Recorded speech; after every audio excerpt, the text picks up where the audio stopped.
وَإِنَّ مِن شِيعَتِهِ لَإِبْرَاهِيمَ، اور نوح علیہ السلام کے شیعہ میں سے بے شک ابراہیم بھی ایک تھے، ان کی پارٹی، ان کی جماعت سے.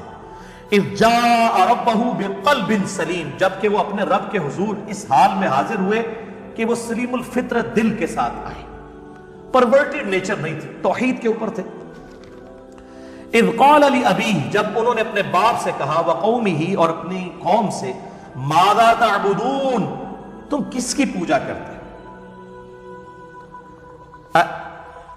افکن آلہۃ دون اللہ تریدون، کیا تم جھوٹے کھڑے ہوئے خدا اللہ کے علاوہ اور خداؤں کو پوج رہے ہو، جھوٹے خداؤں کو اللہ کے مقابلے کے اوپر. فما ظنکم برب العالمین، تو پس تمہارا رب العالمین کے بارے میں کیا خیال ہے؟ یہ جو آلیہ تم نے خود بنائے ہوئے ہیں، جو ساری کائنات کا کریٹر ہے، جس نے کریشن ایکس نہیلو کی ہے، عدم ماں سے وجود بخشا اس کائنات کو، اس کے بارے میں تمہارا کیا خیال ہے؟ فَنَظَرَ نَظْرَةً فِي النُّجُومِ، پھر انہوں نے ستاروں کی طرف یوں دیکھا، فَقَالَ إِنِّي سَقِيمٌ، اور کہا کہ میری طبیعت ٹھیک نہیں ہے. یہ انہوں نے توریہ کیا. ابراہیم علیہ السلام نے 3 توریہ کیے ہیں. سورۃ الانبیاء میں بھی ایک توریہ کا ذکر آیا، ایک یہاں پر آیا، باقی ڈیٹیل صحیح بخاری کے اندر موجود ہے. میں نے الگ سے ایک لیکچر دیا ہے، مسئلہ نمبر 88A اور 88B، عصمت انبیاء کے عقیدے پہ شبہات کا تحقیقی جائزہ. اس میں میں نے ان احادیث کا دفاع کیا ہے کہ یہ توریہ کرنا بسا اوقات دعوت و تبلیغ کے لیے، بعض اوقات جان بچانے کی غرض سے، جس میں دونوں طرف مطلب نکلتے ہوں. بظاہر وہ سٹیٹمنٹ جھوٹی ہوتی ہے، لیکن بولنے والے کی وجہ سے دونوں طرف جا رہے ہوتے ہیں، وہ جو اس کا مطلب ہے وہ سچا لے رہا ہوتا ہے، اسے توریہ کہتے ہیں. آج میں ڈیٹیل میں نہیں جاؤں گا، میں نے آپ کو مسئلہ 88A اور B بتا دیا. تو ایک توریہ انہوں نے، چونکہ ان کی قوم جو ہے وہ ستارہ پرست تھی، تو انہوں نے ان کو دھوکہ دینے کے لیے اس ستارے کی طرف دیکھا اور کہا میں بیمار ہوں. ان کا یہ عقیدہ تھا اس قوم کا کہ ستاروں کی وجہ سے، لوگ ایسے علوم جانتے ہیں کہ ستاروں کی وجہ سے کسی کے اوپر مشکل یا پریشانی آتی ہے، اور بیمار ہو سکتا ہے کہ وہ تھوڑی بہت ان کو کوئی ٹینشن ہو اپنی قوم کے اعتبار سے بھی، اور فزیکلی بھی ہو سکتا ہے بیمار ہوں. انہوں نے اس روحانی بیماری کا بھی ذکر کیا ہو اپنی قوم کی کہ میں تمہاری وجہ سے یعنی پریشان ہوں. یہ انہوں نے ہیلا اس لیے اختیار کیا تھا کہ وہاں پر ایک سالانہ میلہ لگ رہا تھا، پوری قوم اس طرف جا رہی تھی، اور ابراہیم علیہ السلام نے یہ پلان کیا کہ میں ان کے بتوں کے ساتھ پھر کچھ کرتا ہوں تاکہ ان کو دعوت و تبلیغ والا معاملہ کیا جائے. وہ پورا ڈیٹیل واقعہ سورۃ الانبیاء میں آتا ہے، اس میں میرا مسئلہ نمبر 145 ریکارڈڈ موجود ہے الحمدللہ. یہاں پر اس کا کچھ حصہ نقل ہوگا. فَتَوَلُّوا عَنْهُ مُدْبِرِينَ، چنانچہ وہ لوگ انہیں پیچھے چھوڑ کر میلے پر چلے گئے. اب وہ پورا گاؤں خالی ہو گیا. فَرَاغَ إِلَىٰ آلِهَتِهِمْ فَقَالَ أَلَا تَأْكُلُونَ، آپ چپکے سے ان جھوٹے معبودوں کے پاس آئے جو انہوں نے بت بنائے ہوئے تھے. انہوں نے کہا کھاتے کیوں نہیں ہو؟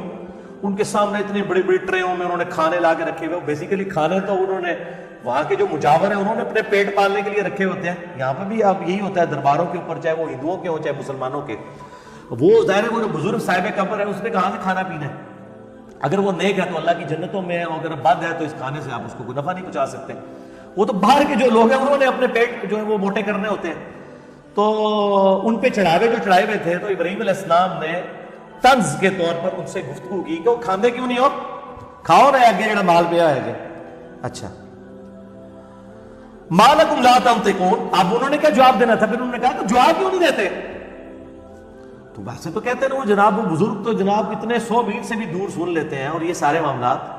یہاں پر پھر بتوں کے بارے میں اگر ان کا یہ عقیدہ تھا کہ آلہ ہے تو سنتے کیوں نہیں ہو، جواب کیوں نہیں دیتے؟ فراغ علیہم ضربا بالیمین، پھر انہوں نے پوری قوت کے ساتھ ضرب لگائی اپنے دائیں ہاتھ سے اور سارے بتوں کو توڑ دیا. سورۃ الانبیاء میں آتا ہے کلہاڑا لے کے انہوں نے سارے بت توڑے، اور جو سب سے بڑا بت تھا اس کے کندھے کے اوپر انہوں نے وہ رکھ دیا کلہاڑا. اور پھر جب وہ قوم آئی تو ان کے ساتھ بھی توریہ کیا اور کہا کہ ان کے بڑے سے پوچھو. یعنی وہ یہ کہنا چاہ رہے تھے کہ اگر یہ بولتا ہے تو پوچھ لو کس نے کیا ہے. ٹھیک ہے، ان کے بڑے نے کیا ہوگا. اور بڑے سے مراد انہوں نے اپنے دل میں اپنے آپ کو لیا کہ جو ان سے زیادہ طاقتور اور بڑا ہے، اور ان کو یہ سمجھ آئی کہ یہ کہہ رہا ہے کہ یہ بڑے بت نے کیا ہوگا. تو انہوں نے کہا یار یہ تمہیں کہا ابراہیم تجھے پتا تو ہے یہ کچھ نہیں کر سکتے. پھر ابراہیم علیہ السلام نے وہاں پہ خطبہ توحید دیا کہ جو تمہیں پتا بھی ہے تو تف ہے تم پر بھی اور تمہارے آباء و اجداد کے اوپر. یعنی یہ بھی امت ابراہیمی ہے نا. یہاں پہ کہتے ہیں ذرا بزرگوں کا نام احترام سے لیں. ابراہیم علیہ السلام نے تو بزرگوں کو پہلے جڑا لمحہ پایا. انہوں نے کہا تف ہے تواڈے تے بھی تواڈے بزرگاں ہوتے بھی. کہ تسی لوگ بے دلیل اس طرح کے معاملات میں. اب یہ مثالیں لا کے دیتے ہیں, وہ دیکھیں جی حضرت موسیٰ علیہ السلام کو اللہ نے کہا فرعون سے اس طرح بات کرنا. بھائی یہ امت جو ہے ابراہیمی ہے, یہ امت توحید ہے, یہاں پہ ابراہیمی خون ہے, اس لیے ہم توحید کے معاملے میں بہت سینسٹیو ہیں, کیونکہ شرک is the most sensitive issue in the sight of اللہ. اللہ کے حضور شرک سے زیادہ حساس معاملہ ہی کوئی نہیں ہے. کیٹاگوریکل قرآن حکیم میں سورۃ النساء کی آیت نمبر 48 اور 116 میں منشن ہوا ان اللہ لا یغفر ان یشرک بہ ویغفر ما دون ذلک لمن یشاء. بے شک اللہ شرک کو کبھی معاف نہیں کرے گا, اس کے علاوہ ہر گناہ معاف کر دے گا, وہ بھی اوپن لائسنس نہیں, جس کے لیے چاہے گا. شرک کے علاوہ ہر گناہ معاف ہو سکتا ہے. ہاں دنیا میں شرک بھی معاف ہو جائے گا. سورۃ الفرقان کی آیت نمبر 70 میں آیا کہ دنیا میں شرک سے توبہ کر لے, ہم اس کے گناہوں کو بھی نیکیوں سے بدل دیں گے الحمدللہ. بہرحال توحید اور شرک کے حوالے سے الحمدللہ ہزاروں لوگوں کی عقیدہ توحید کی اصلاح کا سبب بننے والا میرا ایک لیکچر ہے, مسئلہ نمبر 3, دعا صرف اللہ ہی سے, اور اسی کی ایکسٹینشن ہے وسیلہ اور توسل کے صحیح احکام و مسائل, مسئلہ نمبر 43. جسے شوق ہو تو وہ دیکھے, میں آج اس کو اسکپ کرتا ہوں, ادروائز وہ سارا ٹیسٹ ڈسٹرب ہو جائے گا اس حوالے سے جو ہم ڈسکشن کر رہے ہیں. تو انہوں نے اس سارے بتوں کو توڑ دیا. فَأَقْبَلُوا إِلَيْهِ يَزِفُّونَ, تو وہ سارے وہ بیلے سے جب رنگرلیاں بنا کے واپس آئے دوڑتے ہوئے, قَالَ أَتَعْبُدُونَ مَا تَنْحِتُونَ, آپ نے فرمایا کیا تم پوجتے ہو انہیں جنہیں تم خود تراشتے ہو, وَاللَّهُ خَلَقَكُمْ وَمَا تَعْمَلُونَ, جبکہ اللہ تعالیٰ نے تمہیں بھی پیدا کیا ہے اور جو کچھ تم پیدا کرتے ہو اس کا بھی الٹیمیٹ خالق اللہ ہے. یعنی یہ جو بت تم نے تراشے ہیں اس کے لیے پوٹینشلی طاقت کس نے دی ہے؟ اللہ نے. اسے مسئلہ تقدیر کے چکر میں نہیں ڈال دینا چاہیے. بعض لوگ اس طرف بھی قدریہ جو جبریہ وہ اس طرف چلے گئے کہ ہم جو زنا بھی کرتے ہیں نعوذ باللہ برائی بھی کرتے ہیں تو اس کا خالق بھی اللہ ہے, تو وہ اس آیت سے لیتے ہیں کہ اللہ نے تمہیں بھی پیدا کیا اور جو تم اعمال کرتے ہو اس کا خالق بھی اللہ ہے. حالانکہ اسے دقت نظر سے دیکھیں, اس میں بتوں کے کانٹیکسٹ میں بات ہو رہی ہے کہ جو کچھ تم کر رہے ہو تمہیں بھی اللہ نے پیدا کیا, اور جو تمہارے اعمال ہیں یعنی ان بتوں کو جو تم نے تراشا ہے یہ پوٹینشلی طاقت کس نے دی تھی؟ اللہ نے. تو در حقیقت اللہ خالق ہے. تمہیں چاہیے تھا اللہ کو پوچھتے, اس کی طاقت سے بجائے اس کے مقابلے پر بت تراشنے کے اللہ کے سامنے سر تسلیم خم کرتے. یہ اس کی اپروپریٹ تشریح بنے گی. قالوا بنوا له بنیانا, انہوں نے اب کیا کرنا تھا, انہوں نے کہا جی کھودو اس کے لیے بڑی سی ایک جو ہے وہ زمین میں آتش کدہ بناؤ, فالقوه فی الجحیم, پھر اسے اس آگ میں پھینک دو. فارادوا به کیدا, انہوں نے تو چاہا تھا آپ کا برا کرنا. فجعلناهم الاسفلین, لیکن وہی خود ذلیل و خوار ہو گئے. وہ سورۃ الانبیاء میں آتا ہے, اللہ نے کہا کہ ہم نے حکم دیا اے نار ٹھنڈی ہو جائے ابراہیم پر اور سلامتی بن جائے. اتنی ٹھنڈی نہ ہو جائے کہ ان کو ٹھنڈ لگنا شروع ہو جائے, سلامتی والی ٹھنڈی ہو جائے. اور وہ آگ ٹھنڈی ہو گئی, اتنی بڑی آگ جلائی تھی انہوں نے. اور صحیح بخاری میں اس کانٹیکسٹ میں ایک حدیث ہے کہ سیدنا عبداللہ ابن عباس کہتے ہیں رضی اللہ تعالیٰ عنہ کہ ابراہیم علیہ السلام کو جب آگ میں پھینکنے لگے تھے تو انہوں نے اس وقت پڑھا تھا حسبنا اللہ و نعم الوکیل, ہم نے اللہ ہی پر بھروسہ کیا, ہمیں اللہ ہی کافی ہے اور وہی بہتر کارساز ہے. اور تمہارے محبوب صلی اللہ علیہ وآلہ وسلم بھی ہر مشکل اور پریشانی میں کہتے تھے حسبنا اللہ و نعم الوکیل. میرا ایک کلپ بھی یوٹیوب پہ لاکھوں لوگ دیکھ چکے ہیں, مصیبت اور پریشانی سے بچاؤ کے 3 وظائف, حسبنا اللہ و نعم الوکیل, یا حی یا قیوم برحمتک استغیث, اور لا الہ الا انت سبحانک انی کنت من الظالمین. احادیث کے ریفرنسز کے ساتھ میں نے ڈیٹیل سے ڈسکس کیا, میں نے صرف اشارتاً بات کر دی. تو اللہ تعالیٰ ماتا ہے انہوں نے برا چاہا تھا لیکن اللہ نے ان کو ہی ذلیل و خوار کر دیا. وقال انی ذاہب الی ربی سیہدین, انہوں نے کہا میں تو اپنے رب کی طرف جا رہا ہوں, وہ میری رہنمائی کرے گا. یعنی جبلی ہدایت میں تو ابراہیم علیہ السلام تھے, انہوں نے شرک کبھی نہیں کیا. نبی ہمیشہ سے اللہ کی حفاظت میں ہوتا ہے لیکن مبعوث بعد میں ہوتا ہے جب اللہ چاہتا ہے.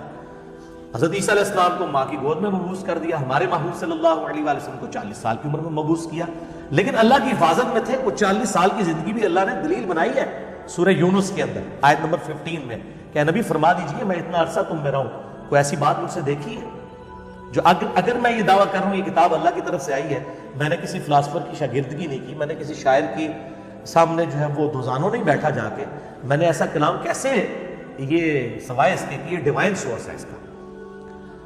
تو اللہ تعالیٰ ماتا ہے جب انہوں نے دعا کی ربی حب لی من الصالحین, اور انہوں نے یہ دعا کیا اللہ مجھے کوئی نیک بچہ عطا فرما. فبشرناہ بغلام حلیم, تو اللہ فرماتا ہے ہم نے ان کو خوشخبری دی ایک حلیم فرزند کی، صابر و شاکر، برداشت والا، یعنی سیدنا اسماعیل علی نبینا علیہ الصلوۃ والسلام، ہمارے محبوب صلی اللہ علیہ وآلہ وسلم کے جد امجد ابراہیم علیہ السلام کے دو بیٹے ہیں، تورات کے اندر بھی موجود ہے، باقی کچھ ٹیمپر ہو گیا کہ انہوں نے اسحاق کو ذبیح اللہ کہہ دیا۔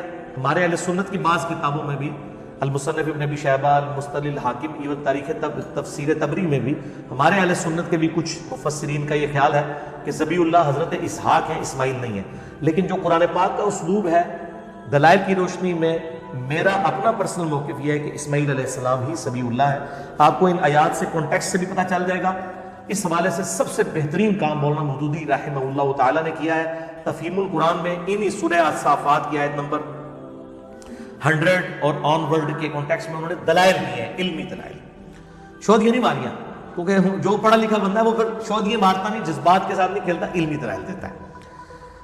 تو ہم نے ان کو ایک حلیم فرزند کی بشارت دی، فلما بلغ معه السعی، جب وہ ان کے ساتھ بالغ ہوئے اور دوڑنے کے قابل ہوئے، یعنی 12-13 سال جب ان کی عمر ہوئی، قال یا بنیا، تو ابراہیم علیہ السلام نے کہا اے میرے بچے، انی ارا فی المنام، بے شک میں نے ایک خواب دیکھی ہے۔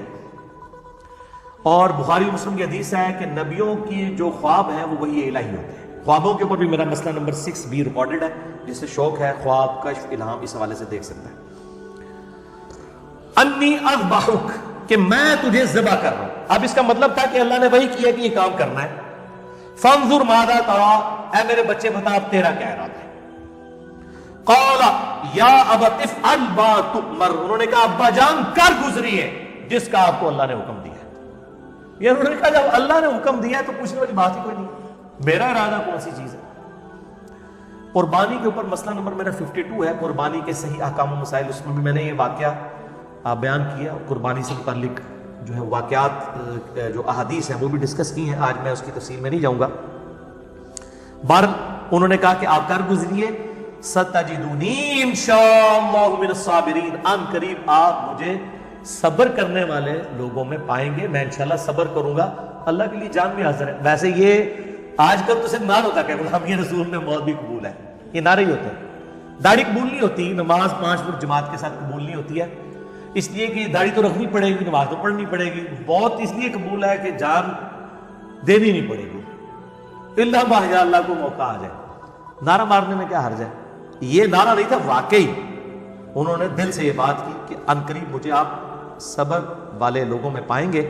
فلما اسلما، جب انہوں نے سر تسلیم خم کر دیا ان دونوں نے، وَتَلَّهُ لِلْجَبِينِ، تو باپ نے بیٹے کو جو ہے وہ کروٹ کے اوپر لٹا لیا۔ یہ جبین کے لیے بعض کا ماتھے کا لفظ بھی استعمال کیا جاتا ہے، لیکن عربی لنگوسٹک میں یہ کنپٹی کو بھی جو ہے وہ جبین کا لفظ اس کے لیے بھی استعمال ہوتا ہے، تو یعنی ایک طرف لٹایا، جیسے کہ جانور کو لٹایا جاتا ہے ایک طرف سے۔ یہ بھی اکثر لوگوں کو مسئلہ نہیں حل ہوتا کہ بھئی الٹا لٹایا تھا تو وہ چھری کیسے پھیر رہے تھے، وہ کروٹ کے اوپر لٹایا تھا۔ وَنَادَيْنَاهُ أَن يَا إِبْرَاهِيمُ، بس جب وہ یعنی چھری چلانے لگے اس وقت اللہ تعالیٰ فرماتا ہے ہم نے ان کو پکارا، اے ابراہیم قد صدقت الرؤیا، بے شک تو نے اپنا خواب سچا کر دکھایا، بس ادھر تک ہی تجھے لے کے آنا تھا، یعنی بالکل ایج کے اوپر انہوں نے تو اپنی قربانی پیش کر دی۔ اور یہ اسماعیل علیہ السلام سے بڑھ کر حضرت ابراہیم علیہ السلام کی قربانی تھی۔ 87 سال کی عمر میں رو رو کے ایک بچہ مانگا، باپ کی عمر ہوگی 99 ایئرز، بچہ 12 سال کا، اور بڑھاپے کا سہارا ایک ہی بیٹا، اس کی بھی قربانی مانگ لی ہے۔ تو میں اس لیے کہتا ہوں کہ اس جھگڑے میں نہیں پڑنا چاہیے کہ یہ اسماعیل علیہ السلام تھے یا اسحاق علیہ السلام تھے، اختلاف ہے، کبھی دلائل اسماعیل علیہ السلام کی طرف ہے، اصل چیز یہ کہ یہ تو ابراہیم علیہ السلام کی قربانی ہے، جو سورۃ البقرہ میں اللہ تعالیٰ نے جب ہم نے ابراہیم کو آزمایا تب وہ کامیاب ہوا ان آزمائشوں کے اندر۔ آج دیکھ لیں، آج سنت ابراہیمی زندہ ہے، ہم بھی یعنی ابراہیم علیہ السلام کی نسبت سے بات کرتے ہیں۔ قرآن حکیم میں ہمیں کہا گیا ہے لقد کان لکم فی رسول اللہ اسوۃ حسنہ، تمہارے لیے رسول اللہ کی زندگی میں اسوہ حسنہ ہے صلی اللہ علیہ وآلہ وسلم، اور نبی صلی اللہ علیہ وآلہ وسلم کو کہا گیا آپ کے لیے ابراہیم کی زندگی میں اسوہ حسنہ ہے۔ یعنی یہ ما کان ابراہیم یہودی ولا نصرانی، ابراہیم نہ تو یہودی تھے نہ نصرانی تھے، ولیکن کان حنیفا مسلما وما کان من المشرکین، بلکہ وہ اکیلے ٹوٹ کر ایک اللہ کے ہو گئے تھے، وہ مسلم تھے، حنیفہ تھے، اور مشرکوں میں. یہ امام حنیفہ والا حنیفہ نہیں ہے، اس میں ہے آتی ہے، اس میں الف ہے. حنیفہ سب سے ٹوٹ کر ایک اللہ کا ہو جانے والا. تو ابراہیم علیہ السلام سب سے ٹوٹ کر ایک اللہ کے ہو گئے ہوئے تھے. ٹھیک ہے، تو یہ امت حنیفی امت ہے. ابراہیم علیہ السلام سب سے ٹوٹ کر ایک اللہ کے ہو گئے ہوئے تھے. نہ ابراہیم علیہ السلام یہودی تھے نہ عیسائی تھے. اور ڈاکٹر اسرار صاحب رحمہ اللہ تعالیٰ، اللہ تعالیٰ ان کی غلطیاں معاف کرے، ان کو نیک کاموں کا اجر دے، وہ جب یہ آیت پڑھا کرتے تھے تو کہا کرتے تھے کہ ابراہیم علیہ السلام نہ یہودی تھے نہ عیسائی تھے بلکہ وہ تو مسلمان تھے. تو وہ کیا کرتے تھے کہ مسلمانوں، نبی صلی اللہ علیہ وسلم نہ سنی تھے نہ شیعہ تھے، وہ بھی مسلمان تھے، تو آپ بھی مسلمان ہو. اور حقیقت بات ہے، قرآن حکیم میں نہیں آیا قل اننی ہدانی ربی الی صراط مستقیم. اے نبی فرما دیجئے صلی اللہ علیہ وآلہ وسلم، مجھے تو میرے رب نے سیدھا راستہ دکھا دیا ہے. دین قیما ملت ابراہیم حنیفہ، وہ دین جو کہ قائم ہے ابراہیم علیہ السلام کی ملت پر، جو سب سے ٹوٹ کر اللہ کے ہو گئے تھے. وما کان من المشرکین، ابراہیم مشرک نہیں تھے. قل ان صلاتی ونسکی ومحیایا ومماتی للہ رب العالمین. اے نبی صلی اللہ علیہ وآلہ وسلم یہ بھی فرما دیجئے کہ بے شک میری نماز، میری قربانی، میرا جینا، میرا مرنا سب اللہ کے لیے ہے جو سارے جہانوں کا پالنے والا ہے. لا شریک لہ، میں اس کے ساتھ کسی کو شریک نہیں ٹھہراتا. وَبِذَلِكَ أُمِرْتُ وَأَنَا أَوَّلُ الْمُسْلِمِينَ، اور اسی کا مجھے حکم بھی ہوا ہے اور سب سے پہلا مسلم، فرما بردار، تابع فرمان اپنے رب کا میں ہوں، سب سے پہلے میں مسلم. تو نبی صلی اللہ علیہ وآلہ وسلم سنی شیعہ کی تفریق سے برہم تھے.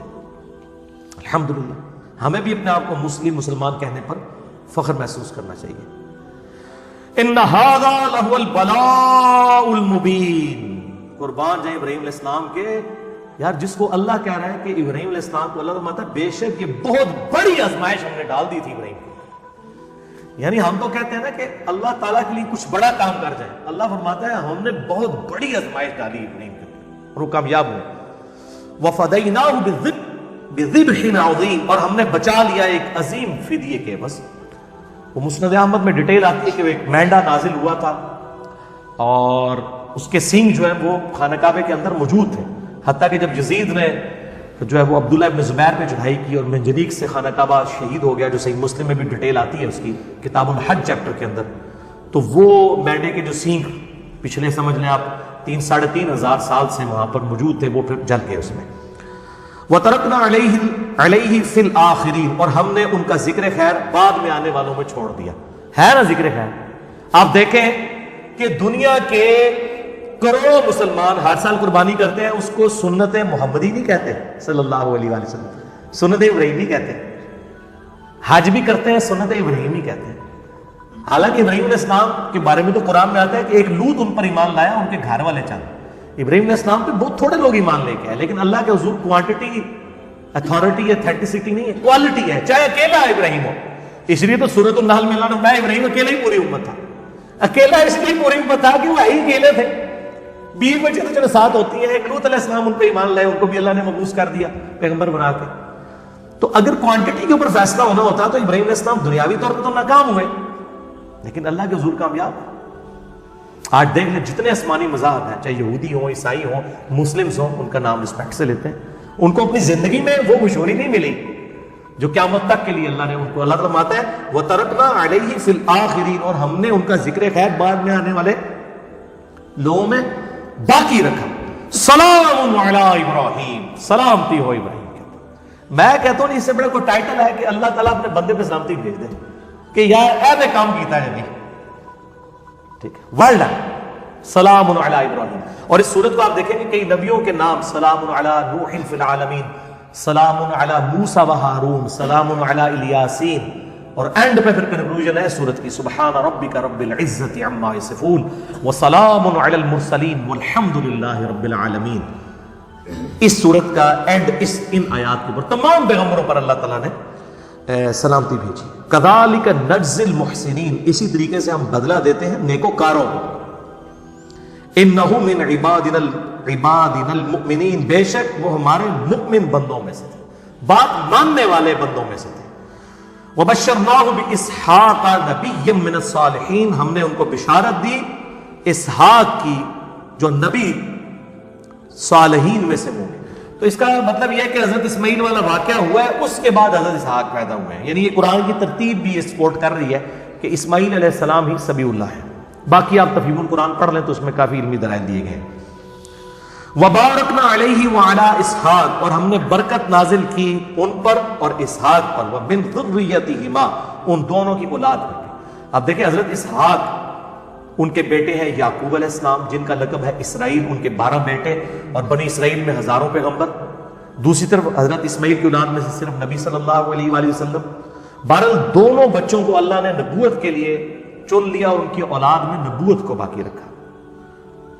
وَمِن ذُرِّيَّتِهِمَا، اور ان کی نسل میں سے محسن، نیک لوگ بھی ہیں، وَظَالِمٌ لِنَفْسِهِ، اور ایسے لوگ بھی ہیں جو اپنی جانوں پر ظلم کرنے والے. یعنی یہ نہیں ہے کہ ابراہیم علیہ السلام کی نسبت مل گئی ہے تو اور سطح ہی کھانا نہیں، انج نہیں ہے. یعنی وہ نسبت کے باوجود نسبت والے کام کرنے والے لوگ نہیں موجود ہیں.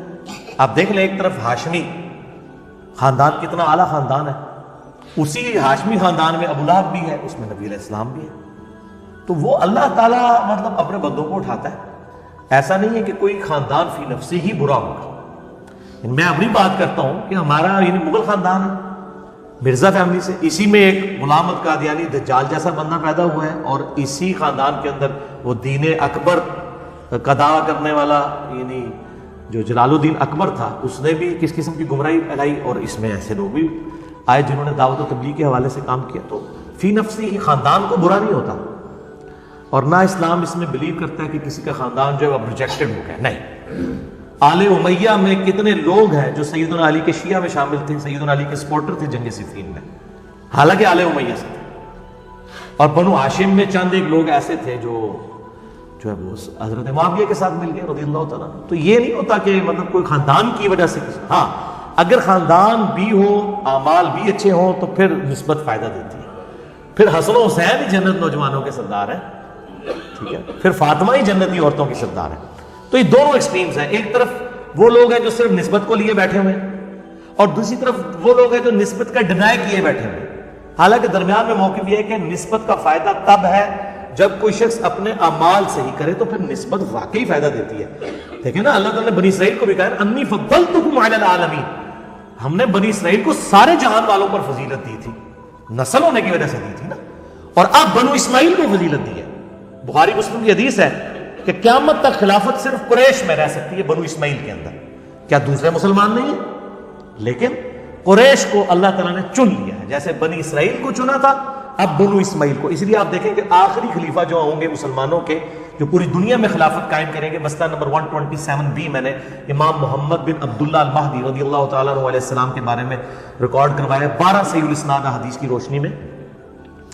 اور وہ بھی ہاشمی خاندان سے ہوں گے، سیدہ فاطمہ کی اولاد میں سے ہوں گے. ابو داؤد میں، مسند احمد میں اور کتابوں میں احادیث موجود ہیں. تو وہ بنو اسماعیل میں سے نبی علیہ السلام کی اولاد میں سے سید ہوں گے.